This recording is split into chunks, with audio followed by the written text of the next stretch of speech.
राकेश जी, आपका एक्सपीरियंस काफ़ी अच्छा इंडस्ट्री में रहा है और खास करके जब हल्दी की हम बात करते हैं तो हल्दी एक ऐसी चीज़ है, कहावत भी होती है कि हल्दी और नमक जीवन में बहुत महत्व रखता है। चुटकी भर हल्दी और चुटकी भर नमक तो घुल मिल जाता है लेकिन हल्दी अपना रंग दिखाती है। तो बहुत बार होता है, मेरे स्टाफ है, अब मेरे स्टाफ हल्दी की तरह काम करते हैं और कुछ स्टाफ है वो नमक की तरह करते हैं। मतलब नमक की तरह मिलना मतलब खाने में ऐसा मिल जाएगा, नमक स्वाद दे देगा, उसके बिना स्वाद भी नहीं। लेकिन हल्दी एक ऐसी है कि स्वाद दे नहीं दे लेकिन रंग ऐसा दिखाती है कि जैसे आलू की सब्जी में मेरे बिना तो कुछ काम ही नहीं हो सकता। तो इस बार ऐसा ही हो रहा है मसाले में कि हल्दी की जो रंगत है, हम देख रहे हैं पिछले साल जब यही पीरियड में हमने स्टार्ट किया था तो 11,500 का भाव था।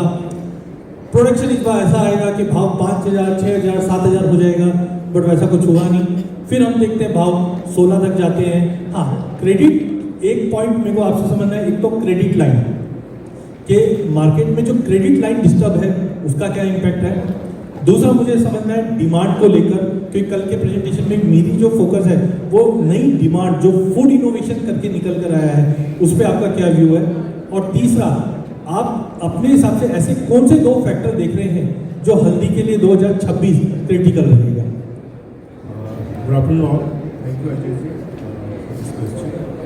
तो इसमें पहले इनसे आंसर देने से पहले कुछ बैकग्राउंड बताता हूँ कि एग्जैक्टली इस साल टर्मरिक का सिनेरियो क्या है, सोइंग क्या है, हार्वेस्टिंग क्या कैसे रहेगा।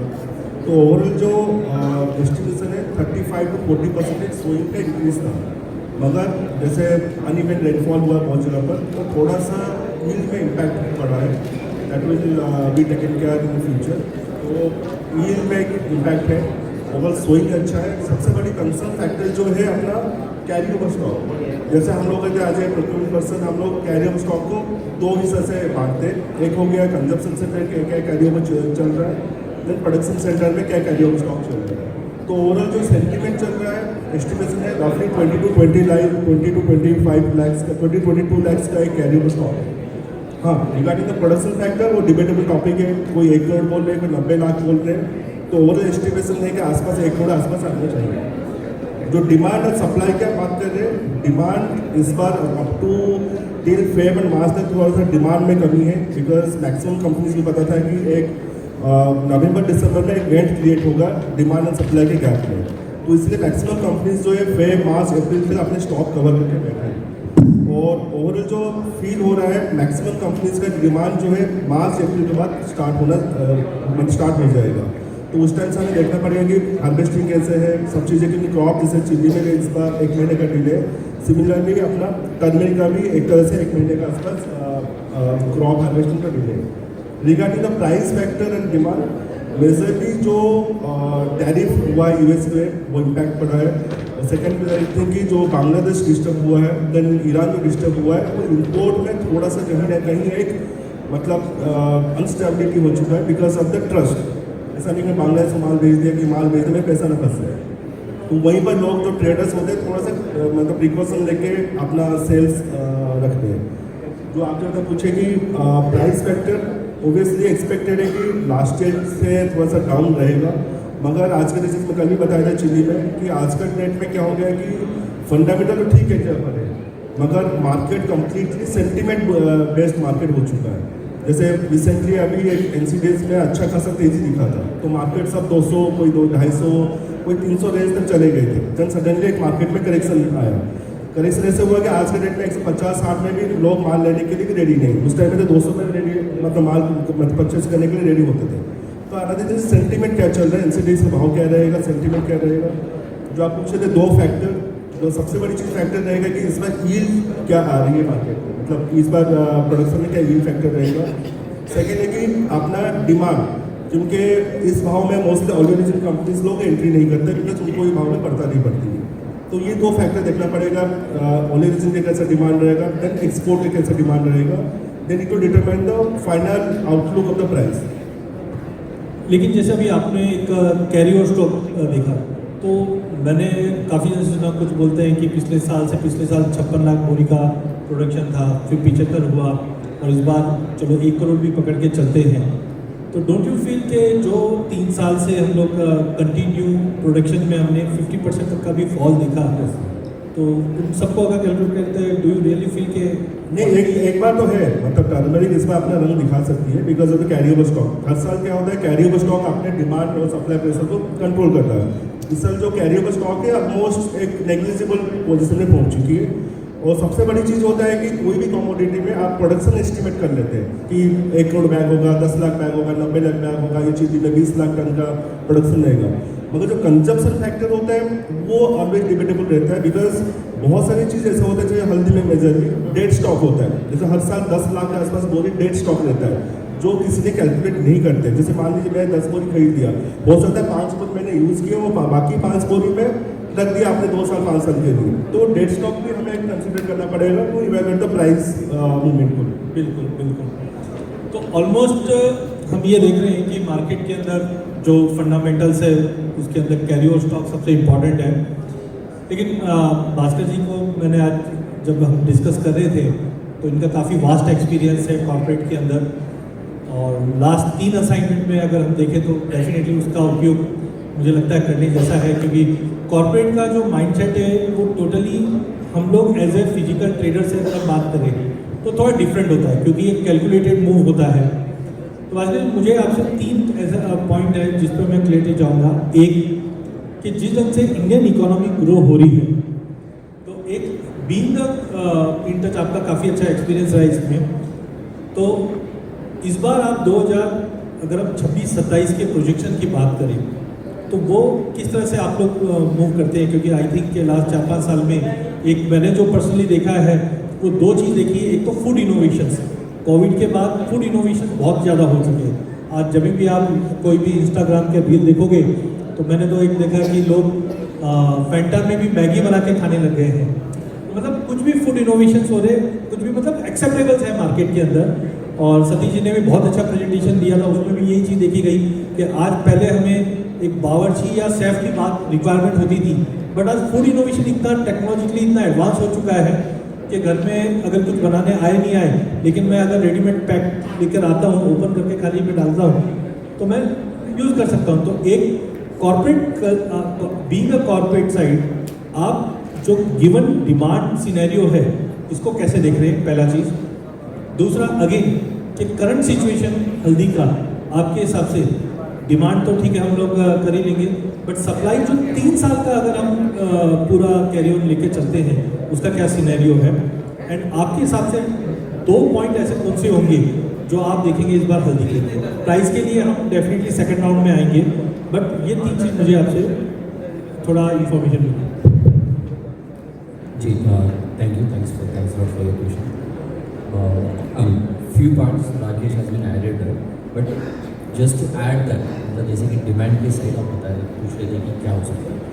In fact same thing was running in my mind कि डिमांड के बारे में कुछ बात करना चाहिए, क्योंकि वी आर टॉकिंग लॉट। थोड़ा सा माइंड रीड कर लेता हूँ तो मुझे लग रहा है कि डिमांड की तरफ से टॉपिक होना चाहिए, क्योंकि 2-3 एस्पेक्ट्स है यहाँ पे ये जो चेंज हो रहे हैं इंडस्ट्री में, ये तो काफ़ी वैल्यूएशन करने लगे first of all. And branded segments also started not only, अभी तक क्या है कि प्योर स्पाइसेस बिकने लगे, but there lot of other innovative products which are coming in to the market, specially when we see that turmeric latte है, there are many other items which are coming in the market. क्योंकि मैं इसलिए बता रहा हूँ इसका बारे में, when we see that even though जैसे कि हमने टर्मरिक का लास्ट ईयर जो हाईएस्ट प्राइस भी देखा है, अभी हमने close to 10% increase in exports देखा है। In fact even that exports is also not a big export because of geopolitical issues and because of higher prices, even people are keeping low pipeline in the global scenario which I'm talking. Same thing यहाँ पे जो domestic market में भी tight pipeline है, इसका मतलब ये है कि across the globe there is a tight pipeline, so that's a one picture which we have to keep in mind, and there is a one big scenario जो which मतलब पिछले साल से काफ़ी चेंज हो गया है ओलियोरिज्म को लेकर। स्पेशली क्या हुआ कि there lot of issues has been happening synthetic curcumin. Last year काफ़ी synthetic curcumin enter into the market, specially US and Europe market, and काफ़ी कंपनीज को बैन भी कर चुके हैं। एक्चुअली न्यूज़ बीच में आया था वो साइलेंट हो गया, एंड वहाँ से नेचुरल कर्क्यूमिन का काफ़ी डिमांड बढ़ने लगा। So that is where extraction companies are ready to jump in and buy any time. Last year भी बाइंग कर चुके हैं, एंड अभी भी there lot of demand for that, and उनके पास रॉ मटेरियल नहीं है। सो मैं इस पे थोड़ा सा, क्योंकि ये पॉइंट बहुत ही सेंसिटिव है, बिकॉज जो इन्होंने सिंथेटिक की बात की है, फ्रेंकली कार्डमम में भी सिंथेटिक कार्डमम मार्केट में है जो फ्लेवरिंग के लिए बहुत यूज़ हो रहा है। मीट ऐसी कगार पे है कि अगले 5 साल पे अगर इस पे काम नहीं हुआ पुदीना जो हम लोग आज देख रहे हैं, तो मेंथॉल आज की डेट में सिंथेटिक मेंथा का जो दबदबा है, आप ये देखिए इंडिया में मेंथा करीबन 65,000 के आसपास का क्रॉप हुआ करता था जो 20 के नीचे चले गई है। तो ये सिंथेटिक जो आप परफ्यूम की बात कर रहे हैं, ये कितना बड़ा मार्केट है पहला, और दूसरा अगर मैं उसको डेफिनेटली गवर्नमेंट इस पर एक्शन ले रही है कि जो माल न्यूट्रिशन आ रहे हैं उनको हम रोकें, तो उसका डिमांड नेचुरल से कितना इम्पैक्ट पड़ेगा। जैसे फॉर एग्जांपल एक सिंपल कैलकुलेशन हमारे समझने के लिए कि सपोज 1 किलो अगर हल्दी है तो उसमें हम लोग कैसे प्रोसेस होता है, क्योंकि ये एक आइडिया देगा कि कितना डिमांड इसमें है और कहाँ यूज़ हो रही है। टिपिकली एक्सट्रैक्शन कंपनी जो भी एक्सट्रैक्शन होता है इसमें but every 100 kg close to 4 to 8 kg of perfume comes, जितना ही बाकी सारे स्पेंड में चले जाता है। अभी ठीक है। तो अभी कर्क्यूमिन जो भी है वो 4 to 8% ऑफ नेट एक्सट्रैक्शन मतलब हो जाते हैं, उससे ज़्यादा नहीं होता, तो बाकी तो स्प्रेड में चले जाते हैं। तो अगर सेंसिटिव इशू स्प्रेड है वो छोड़ दीजिए साइड पर रखिए, कि वो मिलावट हो रही है, वापस यूज़ नहीं होता है। अभी उसमें डिबेट करेंगे तो फिर काफ़ी बड़ा इशू है। अंडरस्टैंड इशू भी उसको कंट्रोल करेंगे। माइक पास में करिए, दूर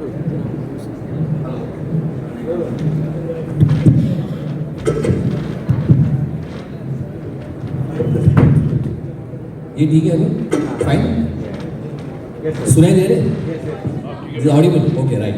सो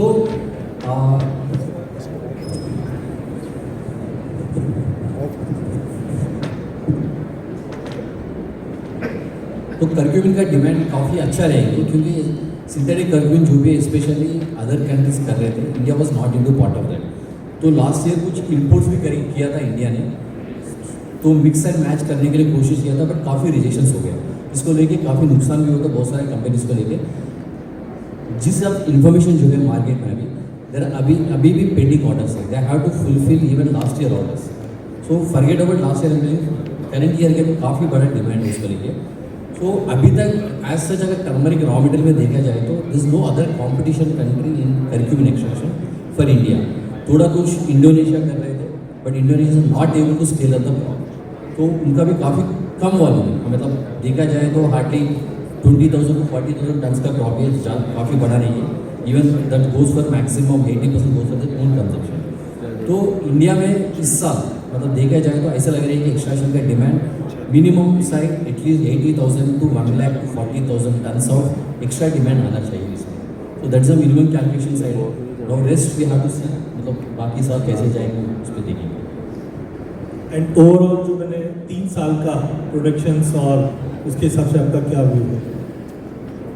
या ओवरऑल अगर सप्लाई सिनेरियो को देखा जाए तो last 2 years continuously seen that is increase in supply, specially because मतलब जैसे प्राइस काफ़ी बढ़ चुके थे 2 साल पहले के बाद, बट पाइपलाइन जिस हिसाब से एम्प्टी होते आ रहे हैं, क्योंकि टर्मरिक में specially the big large impact was always on A carry for stock, क्योंकि जो 10 साल पहले जो काफ़ी बड़ा क्रॉप हो चुका था, but last 4-5 years continuously supplies are coming down. तो लास्ट 2 साल थोड़ा कुछ सप्लाई दे दिया था, बट कैरी फॉरवर्ड काफ़ी कम हो गया। तो net supply availability to the demand is closely matching. इसका मतलब कि हैंड टू माउथ सिचुएशन पहुंच गया है। सो इस साल भी even though we are saying that कि we are talking 35% increase in net sowing, उसके बाद 10% माइनस कर रहे हैं कि even though drop in yield etcetera, तो 20-25% का एक्स्ट्रा पकड़। But the another scenario which we have to see, even though such a big drop in carry forward 20-25% extra वो सफाइज कर पाएंगे साल भर का, क्योंकि टर्मरिक समथिंग ऐसे ही कि जो दूसरा क्रॉप जैसे बीच में नहीं आ सकता और इंपोर्ट भी नहीं कर सकते। तो इसको हमको एक बार सोइंग हो जाता है तो मई जून पीरियड में we have to wait for full year, तो मतलब अगले मार्च तक वेट करना पड़ता। सो पाइपलाइन मुझे ऐसा लगता है कि काफ़ी टाइट रह सकते हैं साल भर के लिए। सो प्राइजेस डाउन रेट ज़्यादा सोचना नहीं चाहिए इसमें, बट डिमांड आपके हिसाब से carry on stock as of now और क्रॉप एस्टिमेट आपके हिसाब से क्या लग रहा है? कैरी ओवर मोटा मोटा 15 से 16 लाख बोरी का पकड़ है और क्रॉप को लेके अप्रॉक्सीमेटली 1 करोड़ का क्रॉप पकड़ सकते हैं या 1.05 मोटा मोटा. तो that is a number overall coming out to be. Rest we have to see. जब ईल्ड आएंगे तो अप्रैल और मई में हमको मराठवाड़ा क्रॉप जब आएंगे तब पता चल जाएगी एग्जैक्टली क्या हो सकता है. अब दो ऐसे कौन से पॉइंट है जो आप ये साल के लिए हल्दी में आपके लिए बहुत ज़्यादा क्रूशियल रहेंगे? मेन चीज़ ये है कि अभी तक जो भी है सप्लाई साइड हमको थोड़ा पिक्चर क्लैरिटी आ रही है, but the most fearing factor ये जो है आगे की मानसून कैसे हो सकता है, क्योंकि इस बार जो विंटर्स हैं हमने एक्सट्रीम विंटर्स देख चुके हैं. In case even IMD prediction is also saying that कि there will be extended monsoon, sorry extended summers. अगर extended summers is the scenario really happens, this is quite serious situation for the turmeric, क्योंकि बाकी crop जैसे turmeric के लिए sowing window बड़ा नहीं होता, काफ़ी छोटा विंडो होता है इसके लिए, hardly 30 days to 45 days of window. इस 30 to 45 डेज अगर डिले हो गया है इन सोइंग, देन टर्मरिक क्रॉप के लिए बिल्कुल अच्छा नहीं होता, ईल्ड पे काफ़ी असर हो सकता है. So that's another serious factor which we have to watch. So जब अगर समर एक्सटेंड हो गया then it's another serious situation. So एक चीज़ तो जो मैंने स्टार्ट किया था कि हल्दी अपना रंग दिखाती है, स्टेज पे हमने दूसरे पैनलिस्ट पे ही पहुँचे हैं और कैरी ऑन स्टॉक 40 से 20 तो हुआ है. तो आगे यही ब्यूटी है कि जब भी किससे बात होती है तो इंडिया में जो डेटा है वो बहुत ही हम बोलते हैं ऑर्गेनाइज्ड है. तो हमने देखा 40 लाख बोरी का स्टॉक, फिर 20 देखा, और जबकि मैं पिछले साल से 2-3 जन से मिला, बोला सर है ही नहीं, माल ही नहीं है हमारे पास. तो ये मन से ऑब्जेक्टिव यही रहता है, जैसे NS ने आज इतना अच्छा प्रोग्राम अरेंज किया है कि जब हम 10 जन से मिलते हैं तो एक क्लैरिटी मिलती है कौन कहाँ है. देखिए ऐसा नहीं कोई गलत है कोई सही है, सबकी अपनी अपनी. आज मैं जिस स्कूल से पढ़ के आया हूँ, मुझे जो चीज़ बताई गई है वो मेरे लिए सही है, आप जिस स्कूल से पढ़ के आए हैं वो आपके लिए सही है. बट सबसे इम्पॉर्टेंट जो कल मैंने एक स्लाइड में दिखाया भी था कि एक अर्बन ग्रोथ और रूरल ग्रोथ, ये दोनों में बहुत फ़र्क होता है. क्योंकि अर्बन में हम देखते हैं पॉपुलेशन बहुत कम है, लेकिन वो हल्दी की तरह दिखती है, मतलब कुछ भी चीज़ें सोशल प्लेटफॉर्म पे दिख जाती है. बट एक्चुअल जो डिमांड है वो 2 टायर सिटी से आती है. और जनरली मैं बोलता हूँ कि इंडिया में अब डिमांड और पैसा नहीं है, वो है भारत में. क्योंकि आज इंडिया में हो क्या रहा है, हमारे साथ एक हाउसिंग की EMI का भूत पीछे पड़ा हुआ है. तो डिस्पोजेबल इनकम अर्बन में बहुत कम है. पैसा है बट जाता भी उतनी स्पीड से, लेकिन अर्बन की जगह पे अगर रूरल में देखते हैं तो EMI नहीं है, तो डिस्पोजेबल इनकम बढ़ी है. और इसी के चलते काफ़ी बड़े ब्रांड्स अब भारत की तरफ अपना रुख किए हैं. तो गोविंद जी का भी मास्टरी जो है वो रूरल इंडिया प्लस नेशनल तो है ही है डेफिनेटली. तो सुबह मॉर्निंग में जस्ट हमने एक इंटरेक्ट किया था, नासिक से बिलोंग करते हैं और नाम में ही राम है. तो रूरल डिमांड, क्योंकि पहले जो एक स्ट्रक्चर होता था कि यार रूरल डिमांड क्या होती है, लेकिन अब हमको एक चीज़ समझ में आ रही है कि डिस्पोजेबल इनकम जो हम अर्बन की देख रहे हैं वो धीरे धीरे EMI की लाइफ होने लग गई है. लेकिन रूरल डिमांड आज सबसे बेस्ट है. टाटा का नाम अगर हम लेते हैं तो जूडियो करके एक ब्रांड बना है जो भारत के लिए बनाया गया है. तो वहाँ पे अभी जो सक्सेस स्टोरी दिखाई देती है तो अब सबको समझ में आता है कि पैसा तो भारत में है. आप ऑलरेडी भारत से बिलोंग हम सब भी करते हैं, बट एज ए कंपनी आप रूरल डिमांड को किस तरह से देख रहे हैं और लास्ट 5 साल में क्या बड़ा शिफ्ट ओवर देखा है, पहला चीज़. दूसरा कि ओवरऑल स्पाइस के जो फ्यूचर है अगले 5 साल का डिमांड को लेकर, वो उसमें आपका क्या व्यू है? Thank you all of you. Rural demand की अगर बात करते हैं तो रूरल डिमांड में ही डे बाय डे इंक्रीज हो रहा है. ओके, कल नहीं चाहता था, आज चाहेगा, कल और चाहेगा. तो ये डे बाय डे इंक्रीज होने वाली ही चीज़ है, क्योंकि सबको लगने वाली सब स्पाइसेस में यूज़ होने वाला और सब शुभ कार्य से आपने आते ही बोला कि हल्दी हर एक काम में लगती है. तो ये डे बाय डे इंक्रीज होने का ही चीज़ है सर, और ये होती रहेगी. और अगले 5 साल की अगर बात करते हैं अपन तो 5 साल में भी ये दुगनी हो जाएगी. ओके, तो अभी आपके हिसाब से जैसे अगर हम हल्दी की बात करें तो भास्कर जी ने बहुत अच्छी चीज़ बताई कि पहले अगर मेरी दादी मुझे बोलती थी बेटा हल्दी का दूध पी ले तो हम नखरे करते थे, बट अब यही आज की नई जनरेशन है। स्टारबक्स में 350 में आती है ना वो क्या बोलते हैं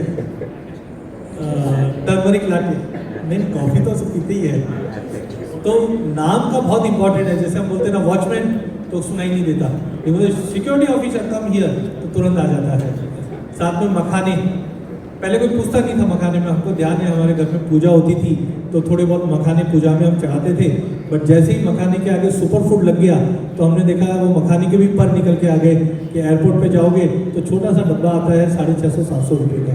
तो सिमिलरली मुझे लगता है कि कमोडिटी के अंदर एक सेलिब्रिटीनेस जो थी वो अभी तक नहीं थी। हल्दी को बेचारे को हम सोचते थे कि किचन में पड़ी है, बट अब जैसे से इनोवेशंस आए हैं तो आपके हिसाब से ऐसे क्या 3-4 ऐसे इनोवेशंस आप देख रहे हैं? क्योंकि आज के में जो कहावत मैंने सुनी है NNS के कुछ मीट में मुझे ऐसा मौका मिला कि MDH के महाराष्ट्र से मैं मिले थे हम लोग, तब उन्होंने बताया था एक ही एक स्लोगन है, जो दिखता है गलत, जो दिखता है वो तो बिकता है, जो ज़्यादा दिखता है वो बिकता है। तो अभी हम जो देख रहे हैं मार्केट में वो सब चीज़ ज़्यादा दिख रही है इनोवेशंस करके। तो ऐसे क्या चीज़ इनोवेटिव प्रोडक्ट आप कर रहे हैं या आप देख रहे हैं मार्केट में जो डिमांड को, जो नई जनरेशन है जेन एक्स जिसको बोलते हैं हम लोग, जेन जी बोलते हैं, तो वो ज़्यादा मसाले की तरफ जा रहा है। आज ऑलरेडी सतीश जी ने जो प्रेजेंटेशन दिखाया उसमें भी हमने देखा कि रात को 12 बजे भी आपने दिखता है भाई मुझे तो संजीव कपूर बनना है, खाली पनीर के टुकड़े डालेगा काटेगा और बन जाता है। तो ऐसे क्या और प्रोडक्ट इनोवेशन आप देखें? देखो सर, अभी इसमें बहुत सारी कंपनी ने RT निकाले, RTC निकाले, और ये अभी समझो कुछ बोल्ड आइटम्स है, पानी पूरी मखाना वगैरह होता है ये सब, और धीरे धीरे ये सब रेडी सब्जी काटो डालो ऐसे ही होने वाला है, क्योंकि हाउसवाइफ के पास टाइम नहीं है। एक तो अभी कल सर ने भी बताया कि हम नाना जी किचन में रहती थी 1 घंटा, अभी 15-20 मिनट में खाना बन जाता है, तो ये सब चेंज है। ये तो फ़र्क अच्छा है। मेरी शादी को भी 18 साल हो गए, तो पहले बताया जाता था कि लड़की को खाना आता है, अब चेंज हो चुका है सब सिनेरियो। लड़की को खाना आता है, बट कितना आता है कि पानी उबालो, मसाला डालो और तैयार। तो अब तक हमने समझा कि डिमांड्स काफ़ी इम्पॉर्टेंट है, लेकिन जब हमें पता है सप्लाई क्या आने वाली है, थोड़े बहुत जो हम लोग डिस्कस करते हैं, बट इम्पॉर्टेंट है करना क्या है। तो हमारे साथ मनोज जी हैं जो मैक्रो पे काफ़ी अच्छी पकड़ रखते हैं, और हमारे काफ़ी कॉमन ग्रुप है, एथनिक हमारा एक परिवार है, वहाँ पे सुबह पहले इनका एक अपडेट डॉलर पे जरूर आता है, उससे हमें पता चल जाता है इंडियन इकोनॉमी हो किस तरफ रही है। तो मनोज जी, आपसे प्राइस पे तो हम सेकंड राउंड में फटाफट ले भी लेंगे, लेकिन आपकी जो पकड़ है सबसे अच्छी वो है मैक्रो के ऊपर। तो मैं समझना चाहता हूँ कि पहला इंडिया एज ए होल चीज़ें क्या चेंज हो रही है, सेकेंडली हल्दी के ऊपर जो फंडामेंटल साइड थोड़े बहुत अगर आप उस पर और गहराई से थोड़ा पॉइंट्स बताएंगे तो पब्लिक को भी थोड़ा और समझ में आएगा। Thank you Ajay ji, thank you NNS। देखिए यहाँ पे जो मैक्रो में आपने बात की है उसमें एक जो सबसे बड़ा बदलाव आपने भारत की बात कही, इंडिया और भारत, तो डोमेस्टिक कंजम्पशन जिस तरह से हम देख रहे हैं कि अभी जो 2.25 लाख करोड़ की मसाला की कंजम्पशन है भारत की, और जो CAGR ग्रोथ हम देख रहे हैं 10% ईयर ऑन ईयर की देख रहे हैं। लेकिन जो आपने इंडिया और भारत की बात कही, तो एक जो सबसे बड़ा बदलाव जो डोमेस्टिक कंजम्पशन को यहाँ पे बढ़ा रहा है वो ये है कि भारत में हमने देखा है कि जो कैश डिस्ट्रीब्यूशन जो अलग अलग राज्यों में डायरेक्ट जो है ट्रांसफ़र किया जा रहा है, तो अभी जो टोटल कैश डिस्ट्रीब्यूशन का अमाउंट है भारत में वो सारे राज्यों का मिला करके अमाउंट हो गया है 1,90,000 करोड़ प्रति वर्ष। तो टोटल जो कैश डिस्ट्रीब्यूशन है वो 2 लाख करोड़ का है, और इस कैश डिस्ट्रीब्यूशन से जो सबसे बड़ा असर कंजम्पशन के ऊपर ये आया है कि गांव में जब हम पहले देखते थे कि कई बार लोगों के चूल्हे नहीं जलते थे, लेकिन फ्री अनाज के साथ में जब कैश भी वहाँ पे मिल रहा है तो जो ज़रूरी चीज़ें हैं उसमें सबसे पहली जो खाने की चीज़ों में तो मसाले ही होते हैं। तो निश्चित रूप से हम देख रहे हैं कि इसकी वजह से जो डोमेस्टिक कंजम्पशन है वो बड़े रूप में बढ़ रहा है। दूसरा यहाँ पे Tier 3 और Tier 4 जो सिटीज़ जो छोटे शहर जहाँ की पॉपुलेशन 10,000 से लेकर के 50,000 के बीच में है, तो वहाँ पे हम देख रहे हैं कि जो टेक्नोलॉजिकल चेंजेस की वजह से जो यूथ है वो बड़ी मात्रा में माइग्रेट हो रहा है अर्बन की तरफ। और जो इनिशियल इनकम वहाँ पे हम देखते थे कि पहले एनुअल इनकम जो है बिलो 1,50,000 होती थी, तो ऐसा यूथ जब अब वहाँ पे अर्बनाइजेशन की तरफ बढ़ रहा है, माइग्रेट हो रहा है, तो उनका इनिशियल जो पैकेज है वो somewhere around 3 lakh to 5 lakh rupees per annum है। तो उसमें से भी एक सर्टन अमाउंट जो है वो अपने घर पे भेजते हैं, तो वह भी कंजम्पशन में एक बड़ा रोल अदा कर रही है। तो डेफिनेटली यहाँ पे ईयर ऑन ईयर जो कंजम्पशन है वो निश्चित रूप से बढ़ रहा है, और जिस तरह से हम पर कैपिटा इनकम को बढ़ते हुए देख रहे हैं, तो आने वाले समय में ये भारत के कंजम्पशन को और भी नई ऊंचाई पर ले जाएगा, और निश्चित रूप से इसका जो बड़ा जो बेनिफिट है वो भारत की मसाला इंडस्ट्री को मिलेगा।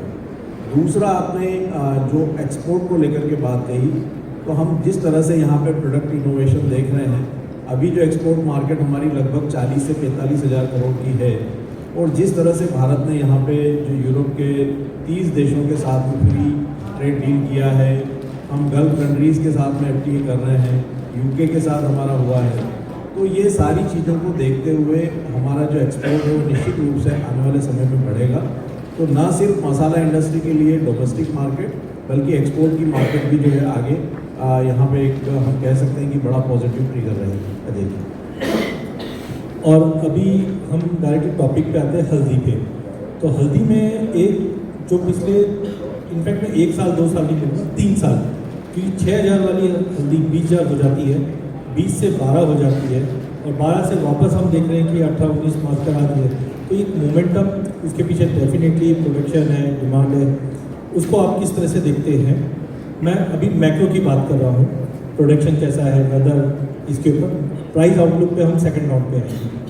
देखिए, यहाँ पे जहाँ तक उत्पादन का सवाल है, तो हमने देखा कि पिछले 2-3 वर्षों में उत्पादन में उतनी बड़ी मात्रा में बढ़त देखने को नहीं मिली थी, और उसी के चलते हम देख रहे हैं कि जो कैरी फॉरवर्ड स्टॉक्स है वो लगातार घटते हैं।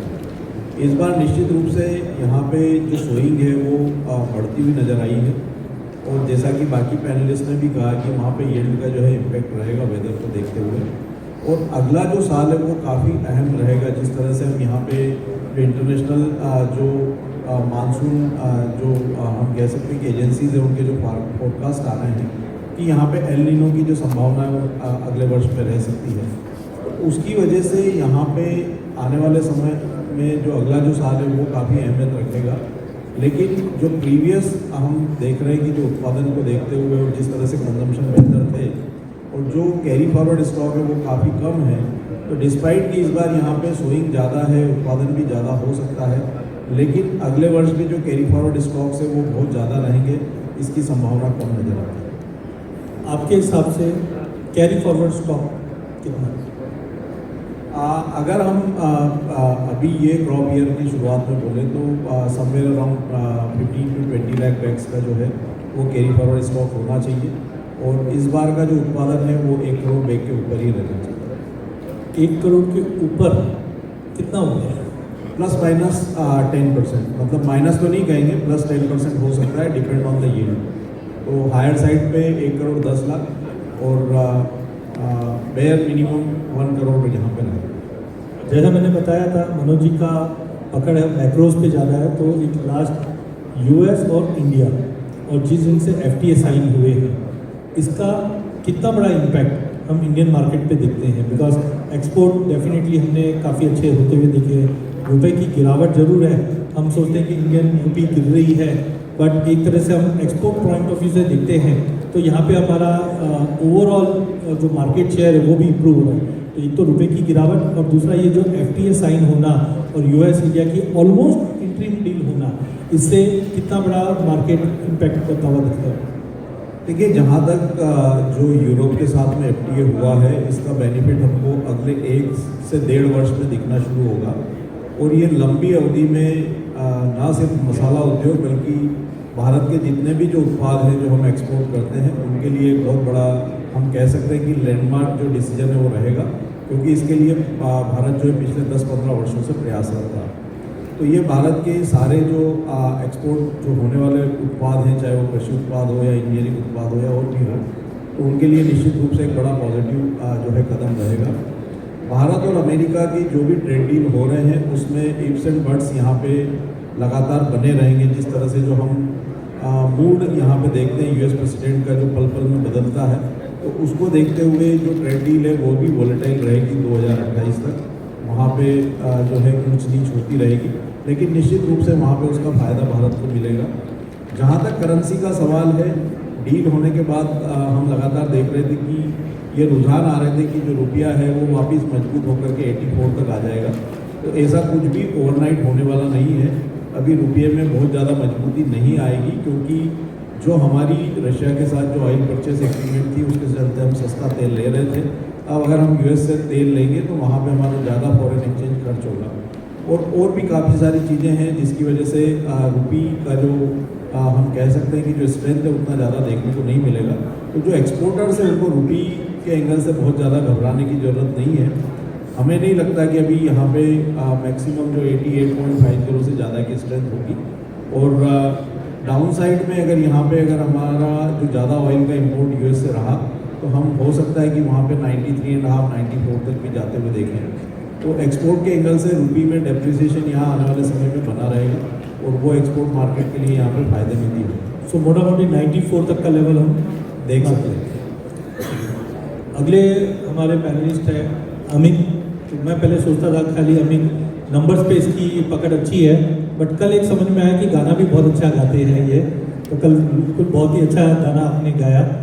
तो अमित जी की जो पकड़ है वो नंबर्स पे बहुत अच्छी है, चार्ट बहुत बारीकी से देखते हैं और काफ़ी पैनल पे मेरे साथ भी रहे हैं, मनोज जी के साथ। तो हम एथनिक परिवार से ही हम लोग बिलोंग करते हैं। तो बहुत बार पूछते हैं कि एक वो होता है नंबर, हमारे मारवाड़ी में कहते हैं नंबरी, तो वैसे है नंबरी आदमी है ये, जो नंबर बोलते हैं वो परफेक्ट आते हैं। तो यहाँ से हम प्राइस आउटलुक लेके चलते हैं। तो हल्दी तो बहुत ही अच्छा मूवमेंट है। कल आपके प्रेजेंटेशन में भी हमने चार्ट देखे थे, वहाँ हमारा डिस्कशन भी हुआ था।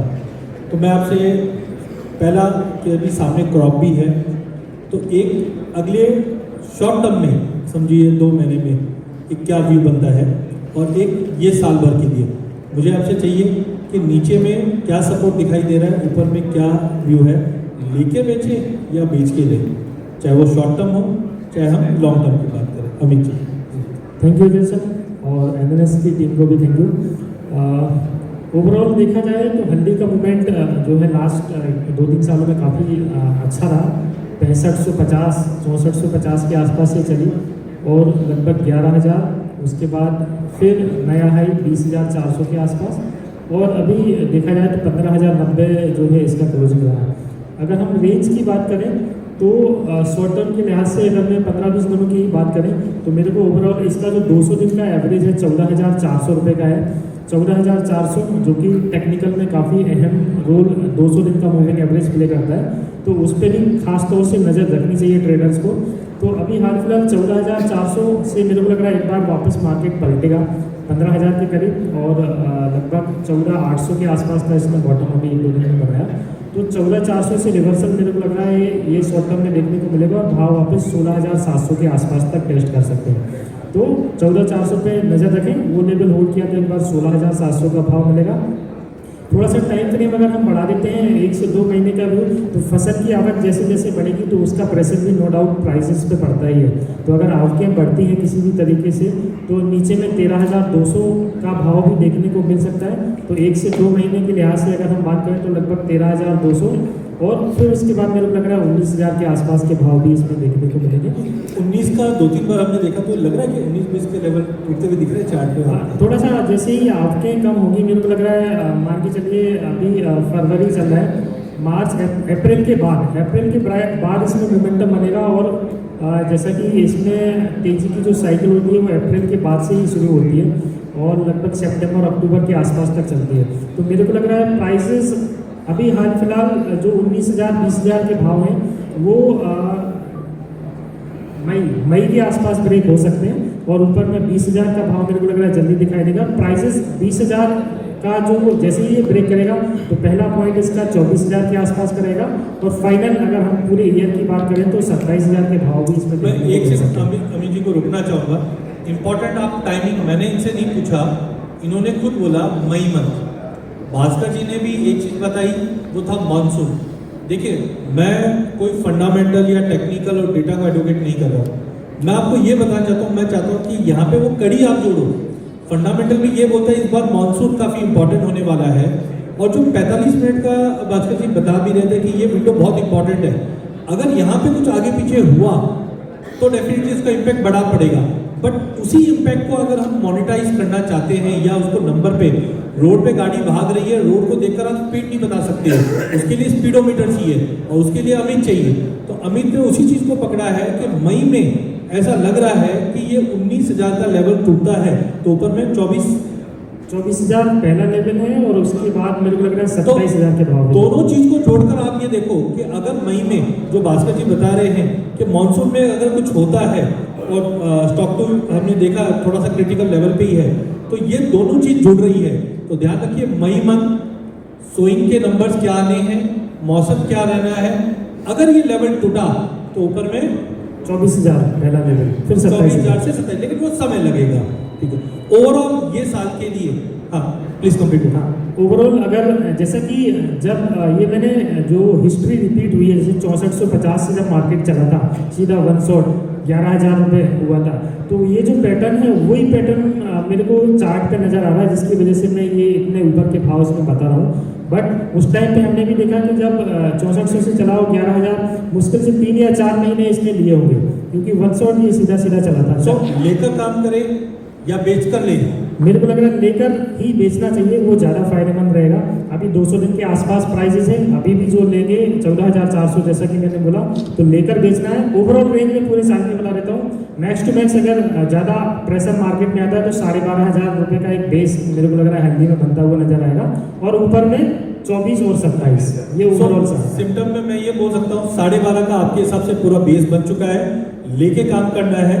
मई मंथ को ध्यान रखना है, जहाँ पे 19, 19.5 का लेवल अगर टूटता है तो आराम से आप 24 का लेवल देख पाओगे, और थोड़ा मोमेंटम बढ़ा तो ये साल में आप 27 तक का लेवल देख सकते हो। एग्री का मार्केट जैसा कि सभी को पता है मोमेंटम का मार्केट है, जैसा हमने बाकी चीज़ों में भी देखा, जीरा 24,000 से सीधा 65,000 रुपये, तो ये मोमेंटम है। फंडामेंटल धीरे धीरे आ जाते हैं तो प्राइसेस एडजस्ट हो जाता है, तो मोमेंटम जैसे ही बनेगा प्राइसेस में तो बढ़ेगा। बिल्कुल एक चीज प्योरली पूरा क्लियर है। मैं एक मनोज जी से भी इस पे फाइनल एक टेक कि प्राइस, जैसे अमित जी ने बताया, शॉर्ट टर्म और पूरे साल भर का रेंज, और लेके बेचे या बेच के लिए।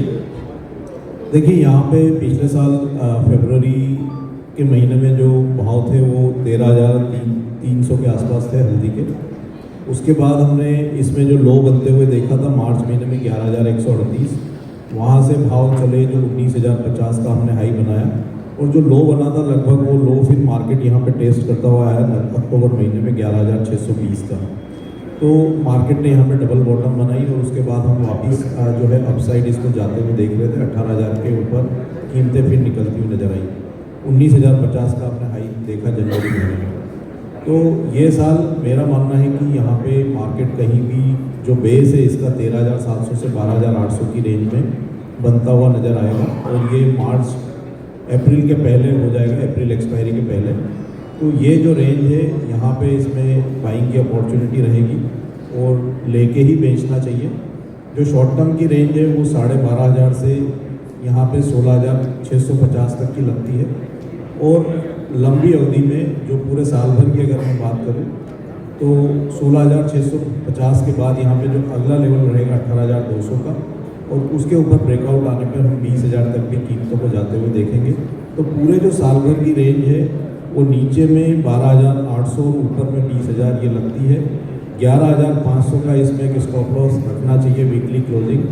अगर 11,500 के नीचे मार्केट क्लोज देता है तो फिर इसमें एक बार तेज़ी, तो हम सोचें कि इसमें तेज़ी खत्म हो चुकी है। ऊपर में 20 आपने पकड़ा है, तो जो अमित जी बोल रहे 24 और 27, उसमें कितना आपको ऐसा लग रहा है फैक्टर टेक्निकली आपको कितनी परसेंट? देखिए, टेक्निकली जो इसमें ऑल टाइम हाई है 20,400 के आसपास का, अगर मार्केट उसके ऊपर ब्रेकआउट करेगा तो फिर हम 27,000 के जो स्तर अमित बता रहा है, क्योंकि जिस तरह से हम वेव काउंट एनालिसिस करते हैं तो जो प्रीवियस हाई का अगर ब्रेकआउट होता है और जो उसने जितना डाउन साइड देखा है उतनी रेंज उसमें ऊपर के लिए खुल जाती है, जिस तरह से हम कप एंड हैंडल पैटर्न की जिक्र करते हैं टेक्निकल में। तो 20,400 के ऊपर प्राइस ब्रेकआउट होकर मार्केट सस्टेन करेगी तो फिर वहाँ 27,000 तक भी मार्केट के जाने की संभावना रहेगी। लेकिन हम 20,000 के स्तर पर फंडामेंटल को रिव्यू करेंगे, इसलिए अभी एकदम से 27,000 के टारगेट इसलिए नहीं देना चाहते क्योंकि कई बार उसमें बड़े लक्ष्य को देखते हुए जो स्टॉकिस्ट है वो फंस जाते हैं। तो एक बार 20,000 के स्तर पे मार्केट को रिव्यू करें और अगर आपने नीचे के स्तर पे माल लिया है तो वहाँ पे थोड़ा मार्केट जो है 20,000 के आसपास आए तो मुनाफा वसूली का लक्ष्य भी रखें ताकि आपको वहाँ पे लॉस होने की संभावना ना हो। तो जो चीज़ रेंज समझ में आई वो नीचे में 11.5, तो आप एक डॉट बना लीजिए। 11.5 के नीचे गया तो चीज़ें खराब है, नहीं तो 12.5 से 13 का एक बेस मैं मान के चलता हूँ मनोज जी से जो समझ में आई। 16.5 का लेवल इमीडिएट में एक कैप रहेगा। अगर ये टूटता है तो ये सीजन में हम ऊपर में 19,500 से 20,000 तक का लेवल देखेंगे, बट टेक्निकली जो वेव दिखा रहा है 20 के ऊपर जाता है तो फिर हमें एक गुंजाइश बनेगी 27 तक। लेकिन गोविंद जी यहाँ पे तो हम मार्केट के हिसाब से हो गए, आपके हिसाब से खाली वन वर्ड में एक लेके बेचना चाहिए या बेच के लेना चाहिए, आप अपने हिसाब से क्या रणनीति आप बना के चलोगे? मेरे हिसाब से लेके बेचना चाहिए। और रेंज में अगर नीचे ऊपर में अगर पूछूँ तो नहीं, रेंज अभी सर ने भी बताया, अमित जी ने भी बताया कि ये रेंज 12,000 से 14,000 15,000 के बीच में अगर थोड़ी दिन चली तो शायद स्टेबल होगा।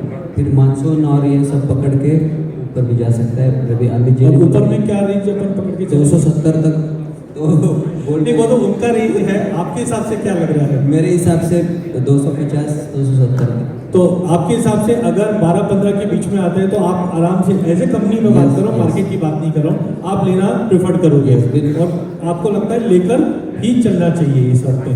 भास्कर जी सेम आपके यही कि ये साल का आपको क्या रेंज लग रहा है, कहाँ पे एज ए कंपनी आप लेना प्रेफर करोगे और लेकर बेचें या बेच के ले? वो तो आपको बेच के लेना तो है ही नहीं, लेकर के ही चलना है आपको। तो देखिए मेरे हिसाब से तो इसको 2 बकेट्स में डिवाइड करना चाहिए। एक तो अभी फिलहाल जो करंट अराइवल सीजन जो रहेंगे उसका अंटिल मे, तो मे तक वेट एंड वॉच, मैं तो वही बोलूँगा। तो मे तक वेट एंड वॉच, लेकिन नीचे में क्या बेस पकड़ के चल रहे हैं? नीचे में मुझे ऐसा लगता है कि हमने पिछले 2 साल अगर देखे जाए we always seen 120 as a bottom and 120 level से हमेशा ऊपर आया बाउंस बैक। तो 2 साल उसने क्लियर ट्रेंड दिखा दिया हमको, टेक्निकल भी जो भी हो और फंडामेंटल भी। इसका मतलब है कि support levels are very clear है 120, तो I don't see anything below that level. फिर उसके बाद और ऊपर में अगर हम अभी इतनी जल्दी नहीं छोड़ेंगे आपको, ऊपर में क्या लेवल लग रहा है आपको शॉर्ट टर्म में और मई के बियॉन्ड में?